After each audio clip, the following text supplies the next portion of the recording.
Ассаламу алейкум достар, сіздермен бірге Марфуға Шапен, әдеттегідей менің каналымда жүздесіп отырмыз. Мен сіздерге бүгін енді осыған дейін жалпы біздің көрермендеріміз, тыңдармандарымыз, сіздердің сандарыңыз 50 мыңға жақындап қалған екен. Осыған дейін сіздермен танысып өткізбеппін. Сол себепті де сол олқылықтың орнын толтыру үшін бүгін таныссам деп отырмын. Және сіздердің де кім екендіктеріңізді, қандай мамандық иесі екендіктеріңізді білгім келеді. Міндетті түрде осы видеоның астына комментарийда өздеріңіз туралы дерек қалдырыңыздар. Ал енді мен туралы 10 дерекке кезек берейік. Менің аты жөнім Марфуға Шапен. Марфуға Шапен дегенге көп адамдар ойлайды, бұл псевдоним ба деп ойлайды. Жоқ, негізінде Марфуға өзімнің шын атам. Бұл есімді маған атам қойған, жаңағы Шапен деген атам. Тек әлі құжатта ауыстырып үлгермедім. Бұйыртса кейін құжатта да осы Шапен деген фамилияны аламын деп ойлаймын. Ал Шапен атамның аты, негізгі шын аты Сафиолла болған. Кейін жұрт Шапен деп кеткен, одан кейін құжатта да Шапен болған. Сонымен сол атамның атын өзіме фамилия ретінде алып жүрмін. Екінші дерек. Мен Алматы облысы Алакөл ауданы Төңкеріс деген кішкентай ауылда дүниеге келгенмін. Бірақ балалық шағым Алматы облысы Сарқан ауданы Сарқан қаласында өтті. Өйткені кейіннен сол жаққа көшіп келдік. Қателеспесем, мен 4-ші сынып оқып жүргенде сол Сарқан қаласына келдік. Қазіргі күні әке-шешем Сарқанда тұрады. Ал Алакөл ауданына, жалпы Алакөлге біз жиі барып тұрамыз. Мен Казгудың журналистика факультетін бітіргенмін, яғни мамандығым журналист. Сол жерде магистратурада да білім алғанмын. Бакалаврды 2010 жылы, магистратураны 2015 жылы бітірдім. Егер менің группаластарым болса, замандастарым болса, барлығына сәлем жолдаймын. Нұр мүбарак университетінде 3 жыл бойы исламтану мамандығында білім алдым. Алла қаласа, енді 4-ші жылым қалды, 4-ші курсым. Оны да бітіру ойымда бар. Былайша айтқанда, ислам танушымын деп айтсам да болады өзімді. Қазіргі уақытта Алматы қаласында тұрамын. Осы өткен жыл ғана 3 жылдай Астанада тұрып келдім. Бірақ Алматы менің сүйікті қалам. Сонымен қатар Қазақстанда тағы маған қатты ұнайтын қалалардың бірі ол Шымкент.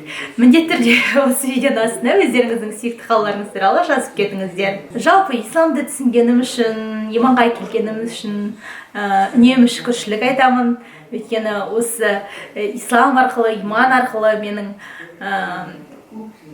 жан дүниемдегі бір дүниелер толықты деп ойлаймын. Жалпы Аллаға шүкір, осы жолға түсірген, хақты тануымызға мүмкіндік берген Алла тағалаға мыңда бір шүкір айтамын.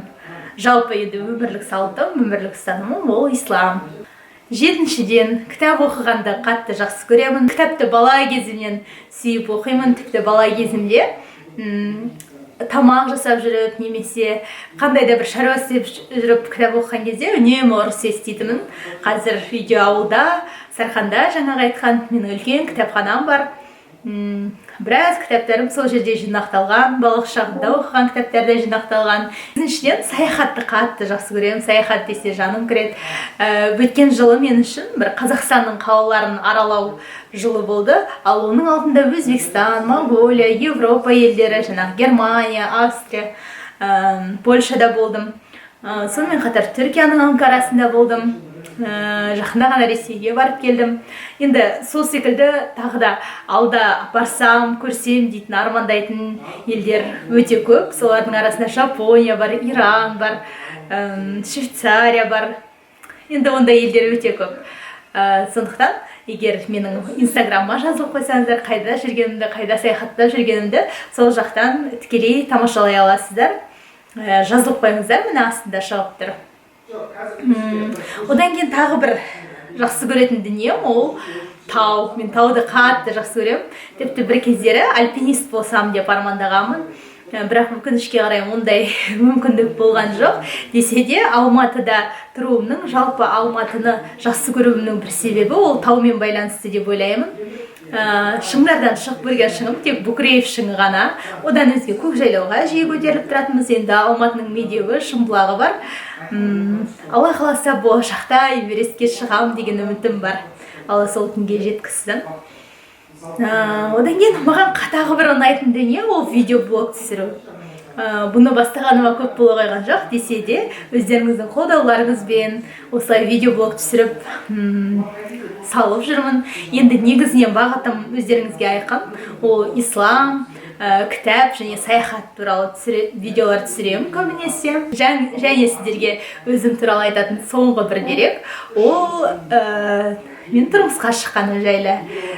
Мен тұрмысқа осы өткен 2018 жылдың соңында қарашасында шықтым.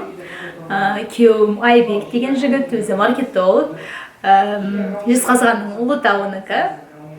Енді егер сіздер болашақта күйеуіммен бірге видеомды көргілеріңіз келсе, онда ол туралы да осы видеоның астына міндетті түрде комментарийді қалдырыңыздар. Қалай қаласа сіздердің сұрақтарыңызға жауап беріп, бірге видео түсіреміз деген ойдамын. Міне бар болғаны осы, мен туралы қысқаша білдіңіздер. Өздеріңіз туралы 10 дерек, немесе тіпті болмаса 5 дерек болсын, жазып кетіңіздер міндетті түрде. Мен туралы толық ақпарат инстаграмда жазуды ұмытпаңыздар. Каналымда келесі кездескенше аман сау болыңыздар.